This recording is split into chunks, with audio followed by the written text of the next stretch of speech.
Just wanted to introduce the guys from MyPass. So Matt Smith, Matthew Cleghorn, Harry Morton and Alex Goldrick. I've had a look at the product yesterday and I think it's fantastic and it's got lots of applications, even beyond the COVID tracking. But that's what we're going to concentrate on today. So I'll hand over to Matthew. So good afternoon all. My name is Matthew Cleghorn and I'm the implementation lead at MyPass Global. I recently just joined the company. I've been working in the Queensland mining sector actually for the last few years. I've been working there with a number of mining companies as a project manager and overall software consultant with a bit of a specific focus on workforce compliance management. So I've done a few implementations and things like that with mining companies, as well as other technology projects. As you said there, Heather, also on the call, we've got Matt Smith, the CEO and founder of MyPass, and I'll hand over to Matt in a little while just to run through the more technical aspects of the initiative that we're working on. So essentially this webinar is about giving you information on the COVID-19 solution that we're implementing within industry. But first, what I want to talk about is, I guess, what MyPass is and give you a bit of an oversight on the product that we are and company that we are. So MyPass essentially is a workforce compliance management platform that's centered around a digital worker passport, or what I should say is a verified digital worker passport. Okay. So the intent is that the worker owns and controls their own data, and this is built up through a bottom-up approach. Okay, so it's a bottom-up approach to data model, which makes the product, I guess, much more advantageous and effective within business. So the overall intent of what we're trying to do is essentially simplify the competency and compliance management process across industry and across the supply chain ultimately. So we're working with employers, employees, and registered training organisations alike to make this whole compliance management process more streamlined, standardised, and efficient. So the end state there is that what we're doing is we're reducing risks in compliance data gaps, as well as reducing cost and administrative burden across business. Okay, so we're helping training departments to reduce some of that administrative workload, and as well as helping other departments within business. Okay. So it goes without saying that the world is definitely a different place to 4 weeks ago. So if we look at the challenge that we're in amongst right now, it's pretty significant. It's global and it's affecting all of us, right? And we've certainly got some more challenging times ahead to get out of this situation. And so what we want to just highlight today is the current challenge in terms of tracking the status of workers within industry. Okay, so tracking the COVID-19 status of workers within industry. Right? So this isn't just related, obviously, to the mining and resources sector or oil and gas sector. It's widespread and it's global. Okay, so what we're doing is or what we're seeing, I should say, is we're seeing a commonality with challenges and issues and problems throughout industry, and these are such things as the repetition of declaration forms and manual burden on facilities. Right? So we've got travel declaration forms and health declaration forms and multiple paper-based processes that are adding to the workload of companies that doesn't really need to be there when we can leverage off technology. Okay. We've got data duplication across industry, so we know that there's definitely within the resources sector we have instances where we've got contractors and people moving around from multiple locations on a frequent basis. Right? So some mining companies, for example, might have contractors working one day at one site and then the next day they're working at another mine site. And again, we're going and duplicating a lot of this declaration and this health information. Okay. This also results in time delays in gathering the data. Right? So if we're filling out paper-based forms, or if we're sending them out on an email, or however we're doing it, there's a time delay in capturing that data and making it real time, okay, so that we can make informed decisions. Adding to that then is a lack of security around personally identifiable information. Right? So we're putting a lot of sensitive data that requires strict privacy principles to be applied. We're putting a lot of this information on paper. It's then taken to to an administrative function or whatever it may be to be scanned and uploaded into a system. So we've got paper-based processes moving around there. Right? That also leads on to inaccurate personal information. So we've got instances potentially where we don't have up-to-date data on people, their locations, for example, their residential locations, like Matt was saying, and so forth. So we need to ensure that we keep this data live and up to date as accurately as possible.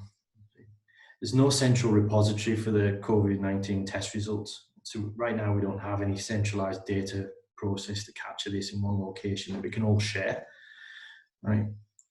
And just as I was saying there before, we are in amongst the challenge, but ultimately we will come out of this at the end.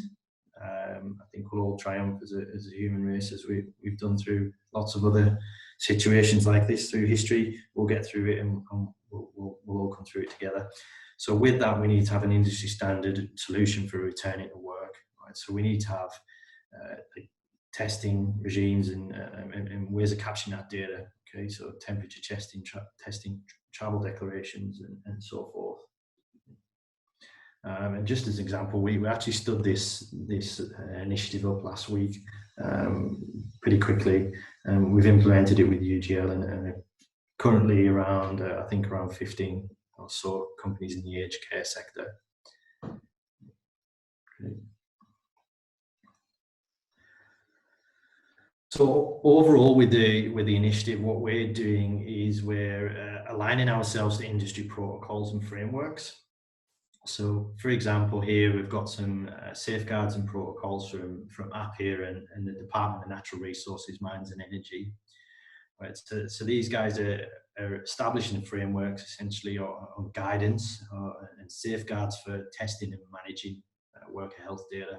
So, for example, there you've got the APIR stuff where they've established some protocols for pre-mobilisation, which is such things as self-assessment questionnaires and then physical checks at embarkation, points and disembarkation, and so on and so forth. Right. So what we're trying to do is what we are doing is looking at this information and making sure that we align ourselves to best practice and ultimately help organisations and industry, become more efficient and compliant. Okay. Here's another example of the industry trends or the industry movements towards supporting the response to COVID-19. And this is Safer Together, who are working with APIR and leading the initiative for them. And Safer Together's ultimate goal is to make sure that they simplify, standardise and share, or have an approach that's simplified, standardised and shareable. Okay, that's their sort of guiding light, if you like, for rolling this out. And what we're doing is we're in dialogue with Safer Together also to make sure that we can provide a standardised and simplified process, and ultimately that we can share this information, right? And the way that, I guess, with MyPass as well, it's not, we sort of had this methodology or this approach to data prior to COVID-19. Okay, so we're all about simplifying, standardizing and sharing, and that's one of the main reasons I joined MyPass. I seen it a few months ago, and the approach to how they manage data really resonated with me. I've had frustrations obviously with working in industry of this sort of top-down approach to data models and really inefficient processes and how we manage workforce compliance data. So I joined them on that reason, because it's going to be something that's really positive for industry, and a really good product to be part of. Okay. And ultimately, what MyPass was it was born out of frustrations of industry, and it was born out of frustrations and personal experiences of Matt Smith. And on that note, what I'll do is I'm going to hand over to Matt Smith, and he can give you a more detailed rundown of the technical initiative that we're doing with COVID-19. Thanks for the intro, Matt. So this little graphic here is really to try and show what our ecosystem looks like. So as Matt mentioned, the center of the whole ecosystem is a digital skills work passport. And just reiterating there, the key difference is that that's worker owned and controlled information. So they choose which company or companies get access to that. And that creates a single source of truth or system of record for industry. And obviously that goes across multiple industries. So the connections as examples that we've shown here is with the training organizations, with employers, with industry bodies, and the sites and facilities of which workers are deployed at. So this becomes really important when you look at things like tracking fitness for work, and in this case, the COVID-19 status, which at its most basic level right now is just the self-declaration forms, but will extend to other elements. So in the health sector, for example, now we've added immunization certificates for influenza or the flu, and eventually that will also include COVID-19 immunization once that becomes available.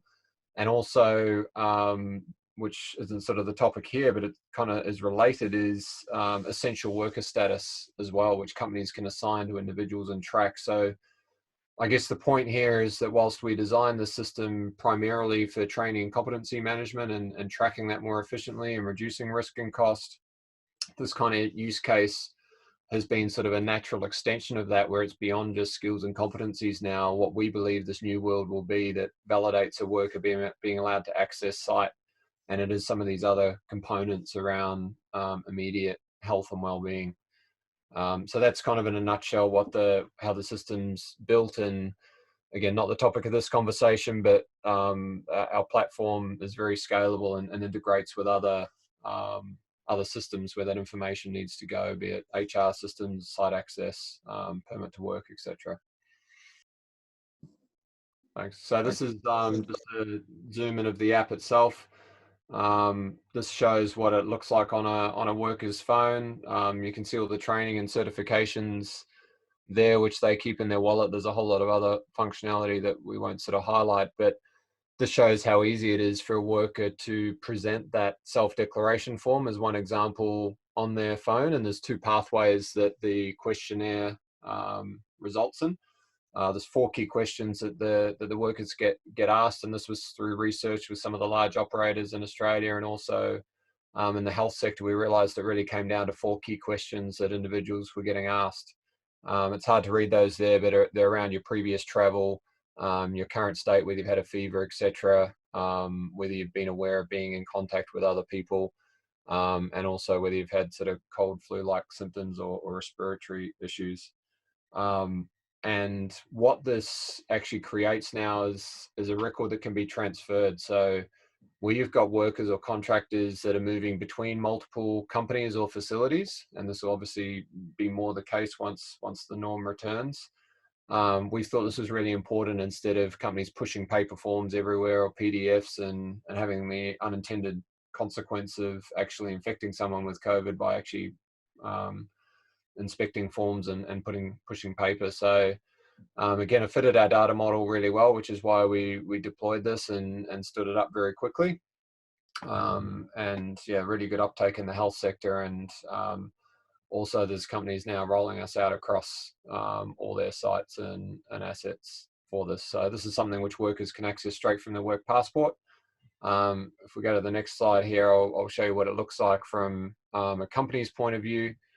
Sorry, slide after this. So I'll just talk to this one and then we'll get to that. So thanks, Matt. Yep. So this is what it looks like from a company's point of view, whereby they can manage their pools of workers from their dashboard. I realize this is a small sort of zoom out here, but companies can manage multiple workers there. They can zoom into the work passports like you saw before, bring up those certs, bring up those critical worker status forms or whatever it may be, manage all that from their dashboard. So in the same way you can detect compliance gaps against skills matrices, you can also add these requirements around self-declaration forms or online COVID training or critical worker status, etc. So yeah, if we just jump back, Matt, to the previous one, I'll sort of elaborate on the solution. And I guess what's unique here is this isn't something we suddenly sort of thought, oh, we better build a platform for that. This is the technology that we've had in place for 7 years that's ready to deploy now. And I guess, there's nothing to sell on this webinar here. Really, we're trying to do our bit to help communities and to help individuals, and offering this for free. So all this COVID functionality that we've talked about, we're letting companies sign up and have access to their own portal, start inviting these workers into their dashboard like you saw before, and start having real-time access to that information. Also as well, what it's giving us there too, and companies using our platform, is that ability to have a built-in chat into the app, where you can communicate both ways with workers, and to be able to communicate key information in real time. So yeah, we thought this was really important to do that. I'll show you what it looks like here in terms of MyPass. So if you can just click through there, Matt.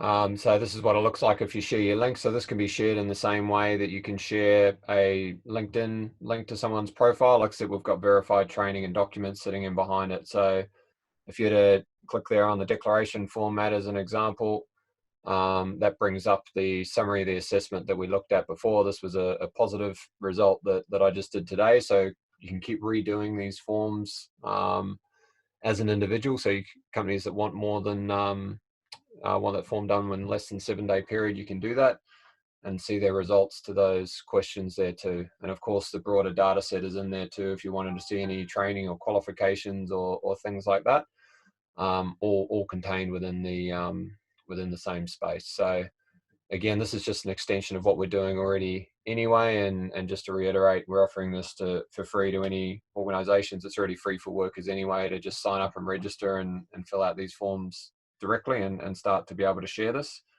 And yeah, we're keeping this separate to the core functionality within MyPass, and just giving the opportunity to companies to get involved. So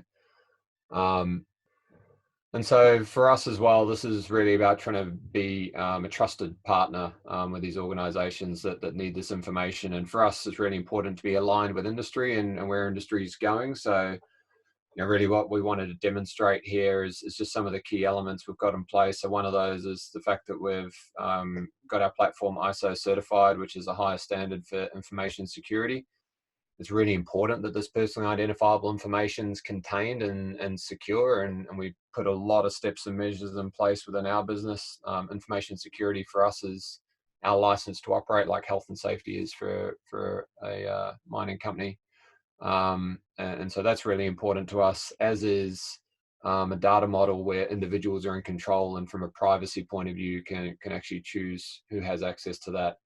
We're also really proud that we've had the backing of the Australian federal government since 2014. So they recognise, I guess, the power of a solution like ours to help streamline industry, help standardise and share, like Matt was referring to earlier. And sort of one of the key accolades that we're proud to receive at the end of last year was awarded by the Industry Growth Centre's Australian Technologies Competition, which was the best technology in the energy resources sector. So, we sort of feel well positioned to try and help industry with this problem and to be able to do that here and now. So in terms of next steps there, as we mentioned, we're available now to help out any companies that do sort of want to get involved and to experience this and get their companies set up. You can either reach out to Matt, and his email address is there. We'll distribute these slides as well, and there's a registration link there too, where you can enter your company's name, and we'll set you up with a portal and give you login access.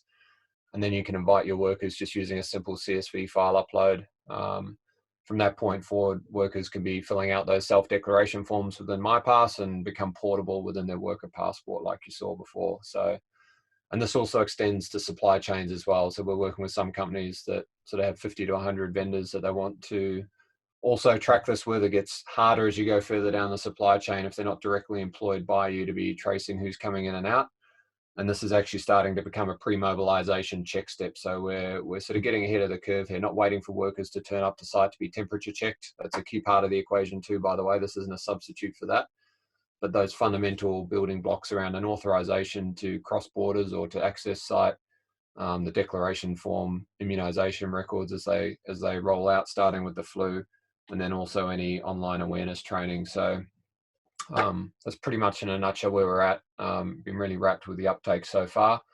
But yeah, that's pretty much where we're at, and it's evolving every day. So, please stay tuned to our website, to what we're putting out on LinkedIn as well, where we're constantly reiterating this. This is obviously a moving situation. And as I said earlier, the commercial gain for us out of this is not the primary focus. It's really just trying to do our piece to help, given we've got technology we feel is fit for purpose for this situation. Great, thanks, Matt. I've got a couple of questions. So you've got a validity of 7 days on the form. Will the system trigger a reminder to that person that they need to redo it?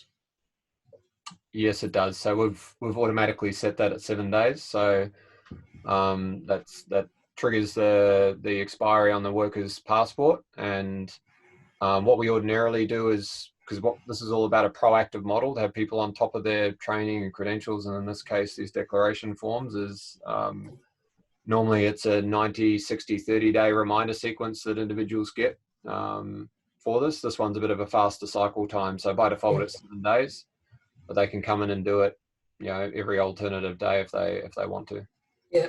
So if a site, for example, wanted them to do it every couple of days, can you reset that default period?